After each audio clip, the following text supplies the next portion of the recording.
Welcome to Illinois in Focus. I'm Greg Bishop. Coming up, we'll review the week's top stories about the ongoing taxpayer costs of the non-citizen migrant issues and Republicans looking for transparency, and a proposal at the Illinois State House that could impact how you get your news online. I'll then join the Center Square's Dan McCaleb to further discuss those stories and more. That's ahead with Illinois in Focus. I'm Greg Bishop. Do you know what elected officials in Illinois are doing with your tax dollars? Do you want to make sure that your voice is heard? If so, then you need Blue Room Stream, a live and archived video streaming service that provides access to government meetings and events. With Blue Room Stream, you can watch how your elected officials make decisions, hold them accountable for their actions, and be a more informed citizen. Blue Room Stream is the perfect way to get involved in the democratic process and to make a difference in your community. Subscribe today at blueroomstream.com. Welcome back to Illinois in Focus. I'm Greg Bishop. Here are some of the top stories from the past week.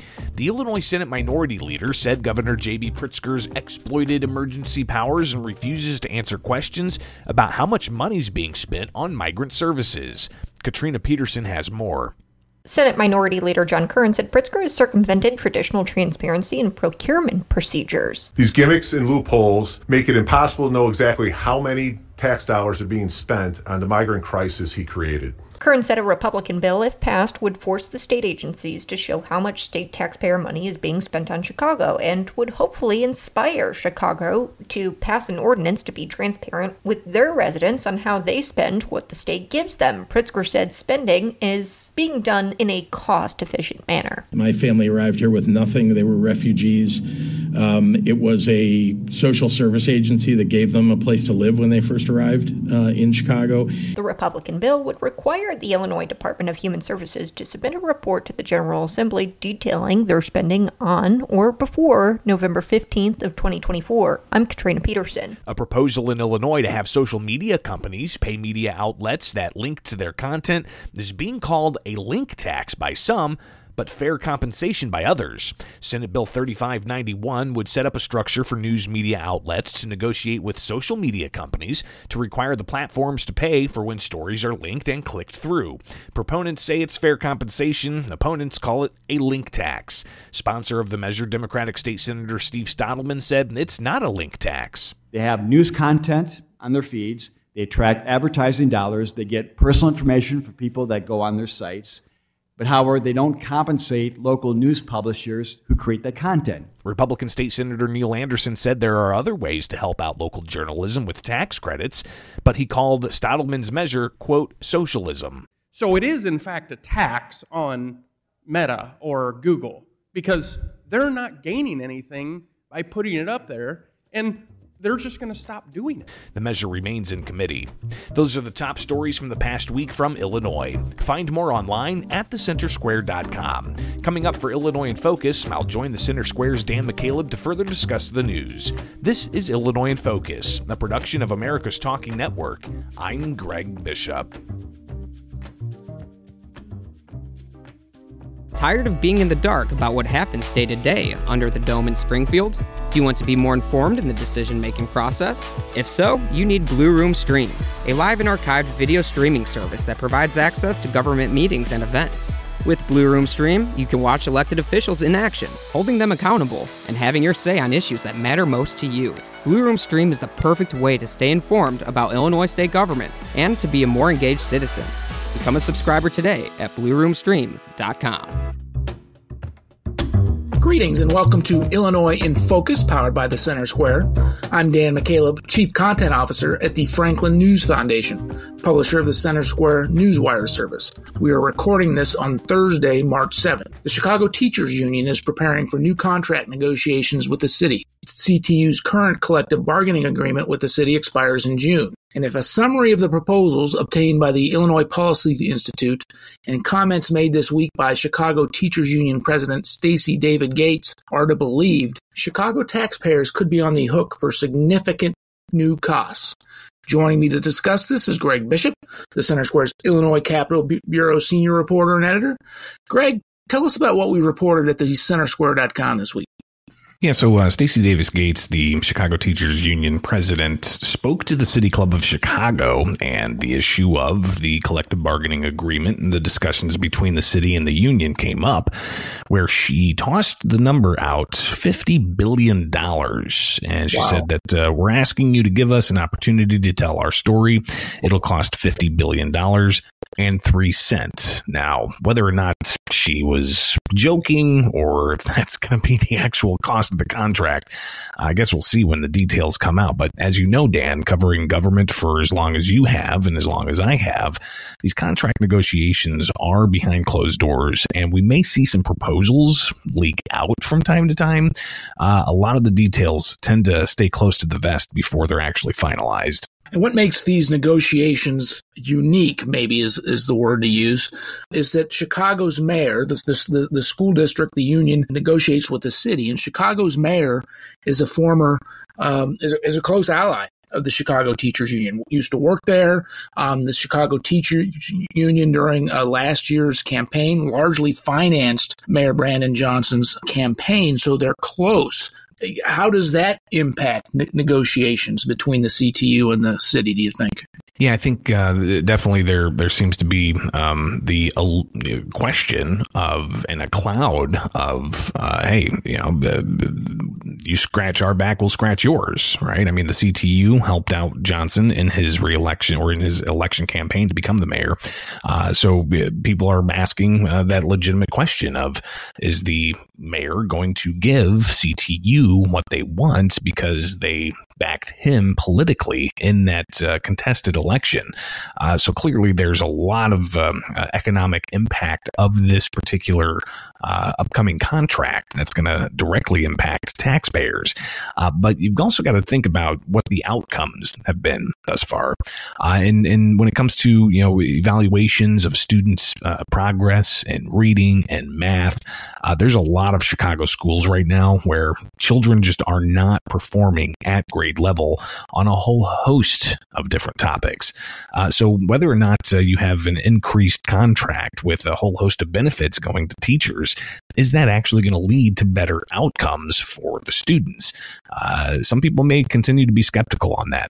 You're exactly right. In fact, there have been multiple studies that show that there's numerous schools within the Chicago school district that have no students reading or doing math at grade level. Let's talk about a couple of the details that were in this draft contract proposal that the Illinois Policy Institute got its hand on. They include pay raises that meet or exceed inflation.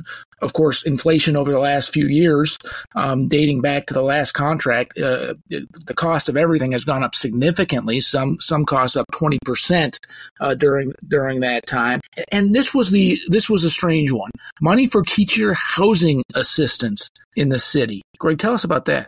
Yeah, so what we have is this idea of Bring Chicago Home, which, by the way, a district judge said that can't be on the ballot. But this week, a appeals judge apparently put it back on the ballot. So the Bring Chicago Home ballot initiative would add some more taxation on the sale of certain real estate.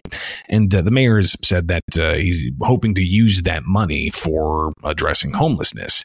But there could be a push with what's been revealed in the documents that Illinois Policy obtained. There could be a push to have some kind of housing type of benefits that Chicago teachers may try to get into this contract.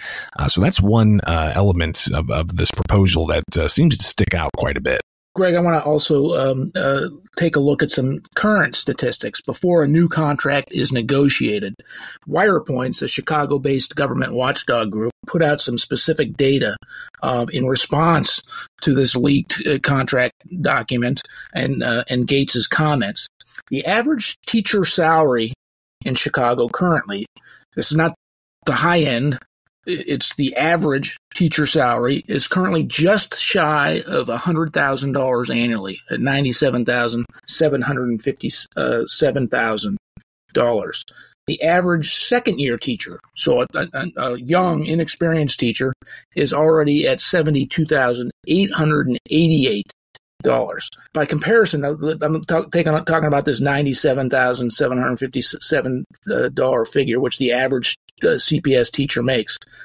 By comparison, New York City pays new teachers $55,700. So that would be compared to the $72,888 in Chicago. After the last contract in 2019, that was the last time the teachers union negotiated with the city of Chicago, teacher pay went up 24%. That's pretty significant. So you have to think they're going to be asking for at least something similar. When you factor in inflation, they might be looking for something even more than that. That spells high costs for taxpayers, I think.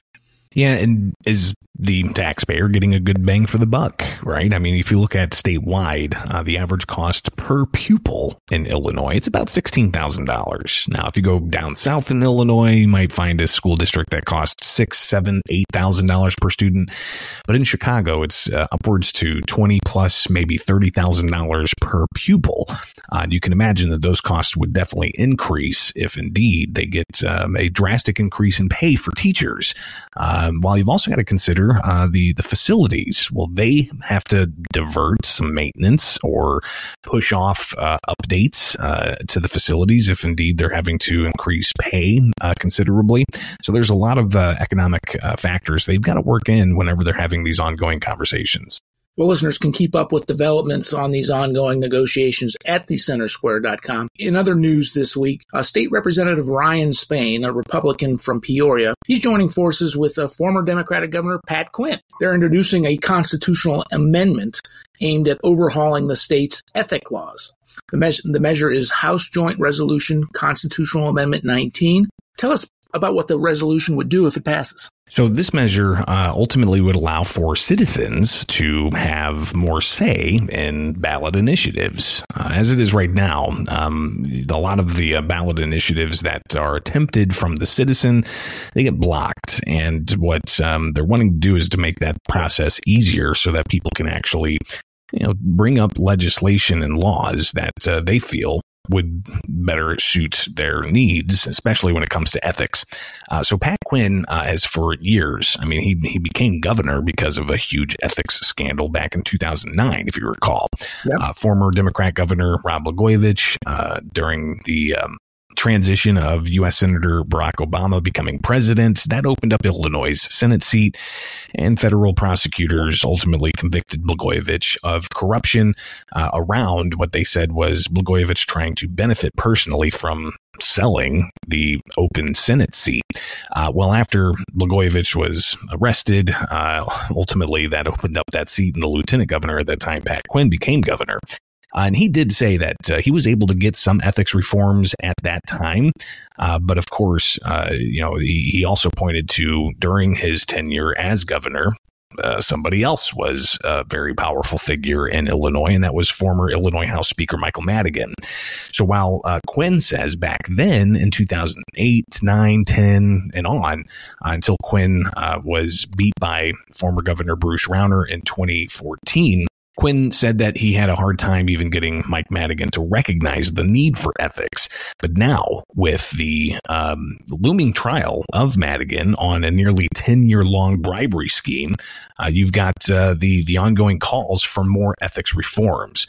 So Quinn joined a Democrat with Republican Ryan Spain, state representative, to bring this measure forward, to try to get it in front of the legislature so that they can approve it, to allow for citizens to have better access to bringing ballot initiatives for things like ethics reforms, things like conflicts of interest updates, things like a revolving door ban, or a variety of other efforts to shore up ethics in Illinois state government. But there is a deadline to do this. They've got to have this all together if they want to get it onto the November ballot by a certain amount of time. So they're putting the pressure on. And Governor Quinn was in Springfield earlier this week meeting with the Speaker of the House So we'll see if this measure actually does get a hearing and whether or not it's actually going to move forward. But a lot of people waiting to see if there's going to be ethics being addressed during spring session here in Springfield. So they're trying to get the legislature to put it on the ballot. This is not like a signature drive, a citizens-initiated initiative. Is that right? Yeah, so ultimately it would have to go through the legislature. A constitutional amendment would have to pass both chambers with supermajorities before it can be placed on the ballot for voters. Well, given that former House Speaker Madigan's trial begins in October now, about a month before voters go to the polls to elect these very same representatives, you would think there would be interest in getting some sort of an ethics package approved by this legislature. But you, Greg, you and I, we've been covering Illinois government for quite a while now. And while that might seem like you would think it would happen, sometimes you know better because it hasn't happened. Well, I asked the chair of the House Elections and Ethics Committee, State Representative Maurice West, and I asked him if ethics are going to be an issue that's going to be discussed. Because as of right now, the House Committee on Ethics and Elections really is just focused on elections and various things that they're thinking of possibly doing, like expanding mail-in voting and whatnot. But I asked him, with the cloud of the Madigan trial later this year, with the ComEd 4 being found guilty, with Tim Mapes being found guilty and sentenced to 2.5 years, are we going to see some discussions about ethics reforms? And West told me that indeed he's got his own ethics bills, and they will have hearings on ethics reforms in the spring session. But when that happens, we've got a March primary just around the corner. Is it going to wait until after then? We'll see. I mean, they're back next week, so we'll see if any committee action takes up any ethics reforms, including this possible constitutional amendment. I'm sorry, Greg, one final question on this. Has Governor J.B. Pritzker weighed in on this movement yet? I've not had the opportunity to ask him about this, but I know that some Democrats in the past have said, a lot of ethics reforms have been approved, like, for instance, making sure that there is some kind of revolving door ban, though it's a weak revolving door ban, Republicans say. But ultimately, some leading Democrats have said in the past that these things are already illegal where people are being caught, like Madigan, allegedly, and like Mapes and the ComEd 4 being found guilty. They say that the laws are already on the books to hold people accountable for these things. So we'll see if there's going to be a true effort to shore up ethics reforms while they have the ongoing questions of, whether or not they're going to see these things come to fruition. Well, moving on, Greg, while Super Tuesday is now behind us and President Joe Biden and former President Donald Trump appear to be on a collision course for a rematch of 2020, Illinois' Democratic and Republican primaries are still ahead of us. They're scheduled for March 19th. And while there are a handful of potentially competitive primary races on the ballot, what really sticks out more is the lack of true competition across the state. We wrote about that at thecentersquare.com. Greg, tell us more. This is something that we take a look at a lot with the elections that we have, and it's pretty amazing to consider that more than half of the seats that are up for grabs in the Illinois House and more than half of the seats that are up for grabs in the Illinois Senate, the party is already determined. And looking at the numbers of the seats, you might have 3 Democrats vying for a House seat, but there's no Republican that filed in that district. Same thing for the Republicans. There are fewer districts of Republicans that are already determined to be the victor in that particular race, but there's still districts around the state where there's no Democrat running in that primary. So really, the primary before we get to the November election is an indication of just how uncompetitive these districts are. So think about that. In more than 50% of the state house districts across the state, voters don't really have a choice. And that is something that political experts believe leads to voter apathy. Right. That is something that political experts believe is not good for governing. And it's something else, too, that highlights Illinois' map-making process, where we have, according to national groups, a gerrymandered map that really didn't take into account the needs of the people and instead took into account the needs for those in political power. So unfortunately, those going to the polls for the primary they may find themselves without a real choice in the legislative district that they reside in. Yeah, and you could argue too, Greg, that all of the corruption that a couple stories here focused on corruption. All the corruption in Illinois could stem from this lack of competition, right? Voters don't have a choice. Incumbents are inherently getting reelected year in year out because of the map-making process. There have been efforts in the past to take the map-making process out of the hands of politicians and put it into independent panels. None of that's been successful because essentially government officials have fought against that. Any chance for renewed efforts there? And that was something that was brought up when former Governor Quinn and State Representative Ryan Spain held their news conference. And I asked Spain about that specifically because he does have that proposed constitutional amendment filed this year. He said that he thinks it's important, especially with as uncompetitive as the elections are. There needs to be an independent map-making commission to oversee these maps before they get put into place for the next 10 years. Now, we don't have that happening again until 2031, but the state legislature could possibly come about and realize that they need some kind of true map-making oversight to ensure that we have competition. Because when you have, a government that is supposed to represent the people, it gets more increasingly difficult to say that they are truly representing the people when voter turnout may be low, or voters are just apathetic because they go to the polls and they only see one choice, or they only see one party being represented. So there's going to have to be a lot of, in a way, legitimacy reinvigorated within state government, especially after looking at these races and how uncompetitive they really are. New maps are drawn every 10 years after the U.S. Census is updated, so we'll wait and see what happens there, Greg. Just a couple minutes left for one last story. Governor Pritzker wants to divert $175 million in state taxpayer money meant for road and bridge repairs and pour it into Chicago's public transportation system. The proposal isn't going over well in large parts of the state. Why not?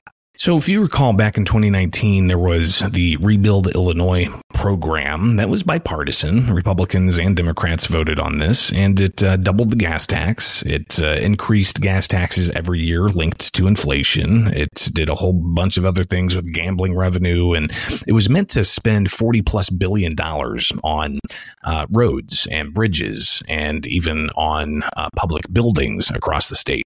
So a multi-year plan, and the various engineering groups supported that effort, gave them the opportunity to, have these jobs and to work on these projects.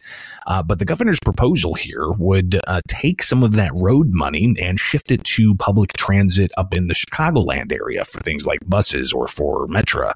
And what's interesting is the American Council on Engineering Companies of Illinois. They say that could lead, even though it's $170 million of a shift in money, it can actually lead to $1 billion over several years of lost work that should be done on things like the network of roads and bridges. But we also have a comment from the Chicago Transit Authority, which said that they need the money. They have deficits. They need to address the things that they've got going on.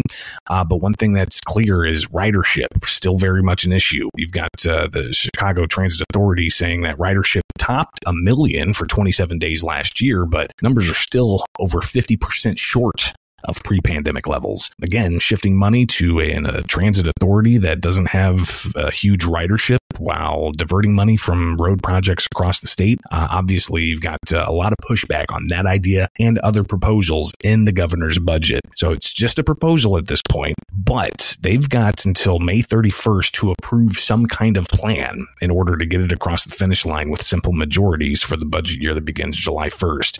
And this budget proposal that the governor has is the most expensive budget in Illinois state history, which includes, by the way, just to also put this in there, it includes almost $1 billion of proposed tax increases. As usual, Greg, thank you for your insight. Listeners can keep up with this story and more at thecentersquare.com. For Greg Bishop, I'm Dan McCaleb.